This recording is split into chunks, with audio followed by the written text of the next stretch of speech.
India की diplomatically कितनी बड़ी जीत है। इंडिया के प्राइम मिनिस्टर नरेंद्र मोदी ने अपने नेवी के 8 ऑफिसर्स को जो है मौत के मुंह से वापस निकाला है। देखिए, इंडिया क्या पूरी दुनिया में जो लोग इज्जत करना जानते हैं, इज्जत करवाना चाहते हैं, कोई भी मुल्क है, अमेरिका को देख ले, रेमंड डेविस का वाकया हुआ था, वो उन्होंने यहाँ से अपने ले गए थे। दोस्तों, लगता यह है कि प्राइम मिनिस्टर मोदी का जो मैजिक है, जो जादू है, वो चल गया है। और आज सुबह जब इंडियंस उठे तो उनको ये बताया गया कि जो 8 नेवल वेटरन्स थे इंडियन नेवी के, उनको कतर की अथॉरिटीज़ ने रिलीज़ कर दिया। सजाए मौत की सजा सुना दी गई थी, आज वो इंडिया वापस आ रहे हैं। कतर एक बहुत स्ट्रॉन्ग इस्लामिक मुल्क है और उन्होंने इस 8 नेवी अफसरान को जासूसी के जुर्म में उम्र भर कैद और इसके साथ साथ सजाए मौत की सजा सुनाई और आज जो है वो वापस आ गए। कतर इस्लामिक मुल्क है और हमने नहीं देखा किसी इस्लामिक मुल्क ने कभी अपने कानून किसी सेकुलर कंट्री के लिए चेंज किया। कतर ने ये क्यों किया? ये बात हम बहुत पहले से कह रहे थे, ऐसा हो नहीं सकता कि भारतीयों को वहां पे वो टांग दें। पाकिस्तानी थोड़ा ना है यार, इंडियन है ये। पाकिस्तानियों की तो गर्दनें कटती हैं सऊदी अरेबिया में ड्रग्स स्मगलिंग करते हैं, राइट? यहां पे इनके ऊपर क्या इल्जाम था? इनके ऊपर ये इल्जाम था कि इजराइल के कहने पे इन लोगों ने जासूसी करी है और इनको सजाए मौत सुना दी। बाद में पता लगा कि जब इंडिया ने और डिप्लोमेटिक तेजी इसमें लाई तो ये पता लगा कि साहब सजाए मौत को लाइफ इंप्रिजनमेंट या अलग अलग लेवल की, किसी को 3 साल, किसी को 10 साल, किसी को 20 साल ये सजा सुनाई। अब पता लगा है कि पूरी तरीके से छोड़ दिया। जो इज्जतदार लोग होते हैं, जो इज्जतदार मुल्क होते हैं, जो वो इसी तरह करते हैं। चाहे अब देखें, हो सकता है इंडिया वाले उनके साथ क्या कार्रवाई करें, उनसे इन्वेस्टिगेशन करेंगे अपने मुल्क में ला के, मगर उन्होंने पूरी दुनिया को ये तासर दिया है कि अपने बंदों को ऐसे नहीं छोड़ते। यहाँ तो हकदार को भी छोड़ देते हैं, मुजरम को भी छोड़ देते हैं, किसी को भी पकड़ते नहीं है। तो ये बहुत बड़ी इंडिया की जीत है। तो लाजिम बात है, कतर के लिए पाकिस्तान से ज़्यादा इंडिया जो है वो बहुत बड़ी मार्केट है और उसके लिए तेल गैस वगैरह वहाँ पे ज़्यादा वो उससे ले रहे हैं। तो लाजिम बात है उसकी बात माननी पड़ेगी। तो कस्टमर को सेटिस्फाइड करना पड़ता है। तो कस्टमर जो है वो इसके बहुत बड़े कस्टमर है। उसके जब हमने देखा जब उन्हें कतर के अंदर सजाए मौत की सजा सुना दी गई, कतर में इस्लामिक शरिया है, तो भारत को गुस्सा भी अफसोस हुआ, लेकिन उन्होंने कतर की मिन्नतें नहीं की बल्कि अफ्रीका में जाके मोज़ाम्बिक एक जगह है वहाँ पे $20 बिलियन की इन्वेस्टमेंट करके कहा कि हम यहाँ से LNG निकालेंगे, यहाँ से हम नेचुरल गैस निकालेंगे। जाओ कतर, हम तुमसे गैस ही नहीं लेते। कतर इतना परेशान हो गया, इतना परेशान हो गया। आप देखिए ये इंडियन मार्केट की पावर है कि उन्होंने बगैर मिन्नतें किए हुए अपने 8 बंदे छुड़वा लिए। तो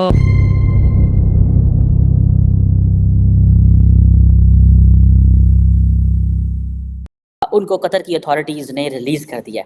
और ये जारी बात है, आपको पता है कि 2022 से जो थे वो जेल में थे और इनके ऊपर जो चार्जेस थे वो बड़े सीरियस थे और इनको डेथ सेंटेंस सुना दी गई थी। और ऑन द चार्जेस ऑफ एस्पिनेज, ये एक that was not something very, जैसे कहते हैं ना कि कोई अच्छी नहीं थी इंडियंस के लिए। लेकिन इसके ऊपर बड़ी पहले भी हमने ये बात की थी कि जो नरेंद्र मोदी है ही कैन मेक इट। और जो रिसेंटली मोदी साहब की उधर मुलाकात हुई COP28 पे, if I am not wrong, उधर अबू धाबी में, वहाँ पे भी, या दुबई में आई थिंक हुआ था, तो वहाँ पे भी यही जो मेजर डिस्कशन हुई थी। याद रखिए कि कतर और इंडिया के जो बायलैटरल ट्रेड है वो तकरीबन $19 बिलियन के करीब है, जिसमें जो इंडिया की इंपोर्ट्स हैं from Qatar they are about $17 billion और इंडिया की जो एक्सपोर्ट्स हैं वो तकरीबन $2 अरब के करीब हैं। Largely it's an LNG, LPG, chemicals, petrochemicals, plastic, aluminium वगैरह जो है वो कतर एक्सपोर्ट करता है इंडिया को। देखिए, ये बड़ी इंपॉर्टेंट चीज़ें होती हैं। ये जो डिपेंडेंस है ना, हम एक बोलते इंटरनेशनल रिलेशंस में एक थेरी है कॉम्प्लेक्स इंटरडिपेंडेंस।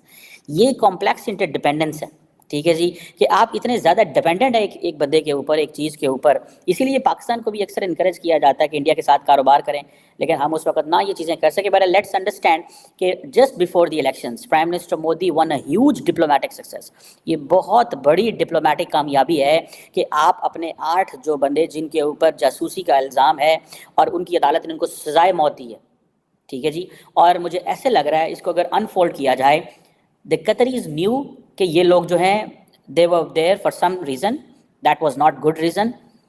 उन्होंने उनको फाइनल डेथ सेंटेंस सुना दी एंड डेथ सेंटेंस सुना के उन्होंने इंडिया के ऊपर एक एहसान भी कर दिया, ठीक है। सो इट्स वेरी क्लियर, ठीक है। But remember, for the government, for the prime minister, अपने लोगों को बचाना जो है ना, that is the most important thing, ठीक है जी। वो सबसे ज़्यादा इसके हवाले से इम्पॉर्टेंट। अच्छा, ये स्टोरी मीडिया की नज़रों से हट चुकी थी क्योंकि वहां पे कोई किसान आंदोलन कवर कर रहा है, कोई पाकिस्तान के चुनाव, अलग अलग चीजें। अचानक खट से रिपोर्ट आती है कि वो इंडिया लैंड कर गए हैं, they are already in India. हुआ ये कि वो लोग जेल में बैठे हुए थे, तो वहां पे जो जेलर है, अचानक जेलर आया सवेरे और उनको बोला कि आप जल्दी जल्दी अपना सामान पैक करिए। तो उनको कहीं ऐसा लगा कि ऐसा ना हो कि कोई गेम कर रहा है हमारे साथ कोई, पर ठीक है, हुक्म था, हुक्म माना। उनसे बोला गाड़ी बैठी, आप जाओ। गाड़ी उनको ले गई इंडियन एम्बेसी।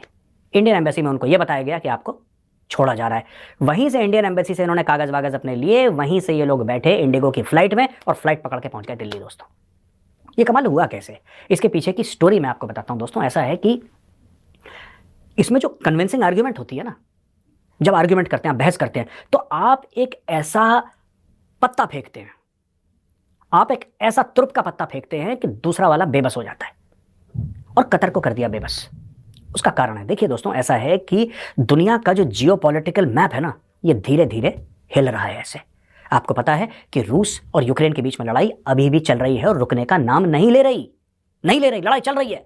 हजारों दर हजारों लोग मारे गए हैं, लाखों लोग बेघर हो गए, किसी को कुछ नहीं पता लड़ाई कब रुकेगी। वहां पे हमास और इजराइल, उनकी ठाठा चल रही है, पता नहीं लड़ाई कब रुकेगी। सब लोगों ने 10 बार कह दिया इजराइल को, भाई रोक दो रोक दो। इजराइल कहता है नहीं, जब तक पूरी तरीके से माला पहना के टीका लगा के नारियल नहीं फोड़ेंगे ये काम नहीं रुकने वाला। इजराइल ने भी पूरी ठाठा कर रखी है। तो इसके बीच में आता है कतर, और कतर एक ऐसी जगह है दोस्तों जहां पे हमास के लोग एक्चुअली रहते हैं। हमास की सीनियर लीडरशिप कतर में रहती है और कतर धीरे धीरे फंस रहा है। इसमें फंस रहा है क्यों? पहले कतर की, तुर्की की और ईरान की एक सांठगांठ थी। ईरान बीच में हो गया आइसोलेट। मैं आपको बताता हूं ईरान कैसे। ये देखिए, ये जो मोदी जी की डिप्लोमेसी चल रही है ना पीछे, ये बिल्कुल ऐसा है जैसे शतरंज का गेम, कौन किसका कब गेम बजाए किसी को नहीं पता। इस गेम में भारत सक्सेसफुल हुआ। नमस्कार दोस्तों, भारत के लिए एक बड़ी डिप्लोमेटिक जीत देखने को मिली है। कतर ने जिन 8 भारतीय नौसेना के पूर्व कर्मचारियों को मौत की सज़ा सुनाई थी, उन्हें रिहा कर दिया गया है। इससे पहले भारत के हस्तक्षेप के बाद मृत्युदंड को एक लंबी जेल की अवधि में बदल दिया गया था। कतर ने जब भारतीय नेवी के पूर्व सैनिकों को फांसी की सज़ा सुनाई थी तो पूरा देश इनके लिए चिंतित हो गया था। इनके परिजनों की ओर से रिहाई और सुरक्षित वापसी की गुहार लगाई जा रही थी।